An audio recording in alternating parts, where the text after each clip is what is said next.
अब चलते हैं मृत्युंजय के पास। आज कमोडिटीज में खास क्या है मृत्युंजय, मॉर्निंग बताइए। शुक्रिया वीरेंद्र। और खास यही है कमोडिटी में कि गोल्ड का भाव हाजिर बाजार में 33 महीने की ऊंचाई पर पहुंच चुका है। अच्छी तेजी आई है और अंतर्राष्ट्रीय बाजार में भी दाम बढ़ रहे हैं। $1350 के ऊपर लगातार मार्केट होल्ड कर रहा है और चांदी का भाव $20 प्रति औंस के करीब है। आपको बता दें कि फेड के जुलाई बैठक के मिनट्स पर बाजार की नज़र है और दरों में बढ़ोतरी को लेकर सफाई आने की उम्मीद है। हालांकि जो पॉलिसी मेकर्स हैं उनके बीच ब्याज दरों में बढ़ोतरी को लेकर यहाँ पर एक मत नहीं है। हालांकि कुछ पॉलिसी मेकर्स ये कह रहे हैं कि दरें बढ़नी चाहिए। न्यूयॉर्क के फेड प्रेसिडेंट ने कहा है कि सितंबर में दरें बढ़नी चाहिए और सितंबर में दरें बढ़ने की उम्मीद जताई गई है। इसके अलावा अटलांटा के फेड प्रेसिडेंट ने कहा है कि इकोनॉमी रेट बढ़ोतरी के लिए एक यहाँ पर और बढ़ोतरी हो ब्याज दरों में, इसको लेकर तैयार है। तो कुल मिला के देखें तो अलग अलग बातें निकल के आ रही हैं। देखना होगा फेड के मिनट्स में किस तरह के संकेत मिलते हैं, उसके बाद बाजार की तस्वीर कुछ और साफ हो पाएगी। इसके अलावा अगर बात करें कच्चे तेल की तो क्रूड का भाव 5 हफ्ते की ऊंचाई से फिसला है और WTI क्रूड का भाव $45 प्रति बैरल के करीब है। ब्रेंट का भाव 48 के ऊपर है। फिलहाल WTI ब्रेंट में करीब आधा फीसदी की गिरावट है और 5 हफ्ते की ऊंचाई से क्रूड का भाव फिसला है। और BNP का ये कहना है कि बाजार को तेल उत्पादकों से उत्पादन में कटौती की उम्मीद कम है। हालांकि जो चर्चा हो रही थी कि उत्पादन में कटौती हो सकती है, BNP ने कहा है कि बाजार को ऐसा नहीं लगता है। और इस बीच मार्केट की ओपनिंग हुई है। MCX पर कच्चे तेल में ₹7 की नरमी है और 3095 के स्तर पे MCX पर क्रूड में ट्रेड हो रहा है। नेचुरल गैस करीब ₹1.5 ऊपर ट्रेड कर रहा है 176 के ऊपर। और इन सब के अलावा अगर बात करें कुछ और काउंटर की तो वहाँ पर किस तरह की हलचल है ये हम आपको बता रहे हैं। गोल्ड में ₹103 की गिरावट है। कल की तेज़ी के बाद आज बाजार में प्रॉफिट बुकिंग आई है और सिल्वर का भाव करीब 15 से ₹16 नीचे है, यानी बिल्कुल रेंज बाउंड ट्रेड है MCX पर चांदी में। और साथ ही बात करें कुछ और काउंटर की तो वहाँ पर किस तरह की हलचल है ये हम आपको बता रहे हैं। कॉपर में करीब 70 पैसे की गिरावट है, 320 के आसपास है। बातचीत के लिए हमारे साथ प्रिया चौधरी हैं, कार्वी कॉमट्रेड के एनालिस्ट, और साथ ही बीरेन वकील हैं अहमदाबाद से। आप दोनों मेहमानों का बहुत बहुत स्वागत है कार्यक्रम में। बीरेन, गोल्ड में आज क्या गिरावट और बढ़ेगी?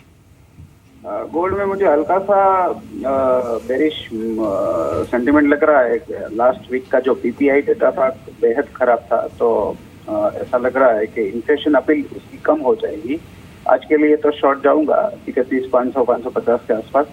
7,700 का स्टॉप लॉस रहेगा। टारगेट 31,150 का रहेगा।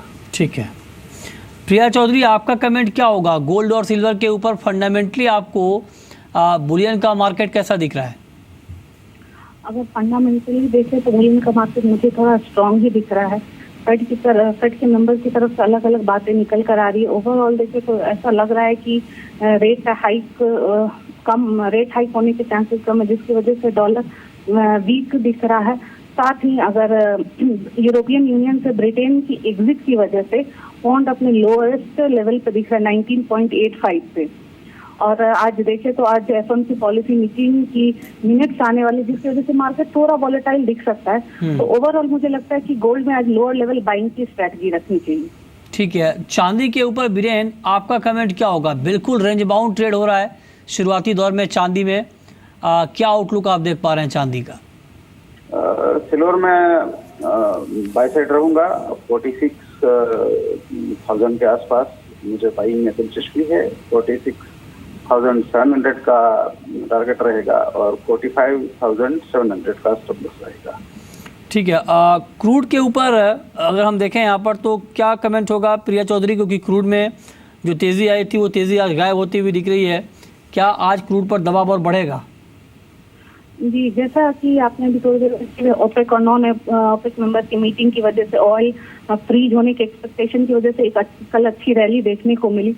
लेकिन मुझे अगर इन्वेंट्री की बात करें तो इन्वेंट्री में एक्सपेक्टेशन है कि गैसोलीन और डिस्टिलेंट के स्टॉक कम होगा, वहीं क्रूड में स्टॉक बढ़ता देखने को मिल सकता है। तो ओवरऑल देखें तो कल एक अच्छी रैली के बाद आज मुझे एक प्रॉफिट बुकिंग देखने को मिलेगा, इसलिए मेरी सेल ऑन राइज की स्ट्रेटजी रहेगी। क्रूड में 31,110 का लेवल मिलता है तो सेल करें और स्टॉप लॉस 31,35 का मेंटेन करें। ओके, आप कह रहे हैं सेल ऑन राइज की रणनीति यहाँ पर बनानी चाहिए।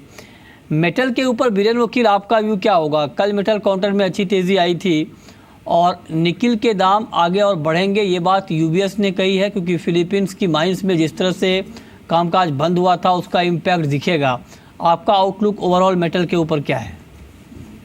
यूबीएस का रिपोर्ट काफी बुलिश आया है सिल्वर पे बिकॉज ऑफ फिलीपाइंस इश्यू, लेकिन मेरा व्यू तो बेरिश ही है और आज भी मैं तो बेरिश ही रहूंगा। 700 के आसपास शॉर्ट जाऊंगा, 720 का मेरा स्टॉप लॉस रहेगा और पोजिशनल कॉल है 675 का टारगेट।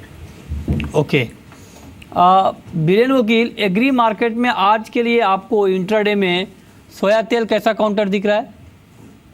एडिबल ऑयल आगे डिमांड का समय है 2-3 महीना और थोड़ी मुझे सप्लाई साइड डिस्कम्फर्ट लग रहा है, तो मैं बाय साइड रहूंगा इसमें 653 के आसपास। 644 का स्टॉप लॉस रहेगा और अपसाइड में मेरा ऑब्जेक्टिव 666 का है। ठीक है। प्रिया चौधरी, करेंसी मार्केट के ऊपर आपका आउटलुक क्या होगा? जी, जैसे यूएस की तरफ से मिक्स डेटा है, इसकी वजह से डॉलर वीक हुआ है। हालांकि इंडिया की इन्फ्लेशन डेटा वीक आई है। ओवरऑल देखे तो डॉलर और अदर मेजर इकोनॉमी करेंसी को देखते हुए मुझे लगता है कि रुपए में आज थोड़ी मजबूती दे, तो मेरी ये स्ट्रेटजी रहेगी कि 66.85 पे सेल करें, टारगेट 66.70 और स्टॉप लॉस 66.93 को मेंटेन करें। ठीक है, बहुत बहुत शुक्रिया प्रिया चौधरी आपका और बीरेन वकील आपका भी इस पूरी जानकारी के लिए।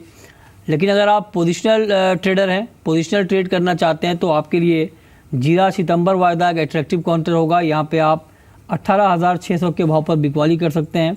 18,100 के टारगेट के लिए ये लक्ष्य आपको 4 से 5 कारोबारी सत्र में देखने को मिल सकता है।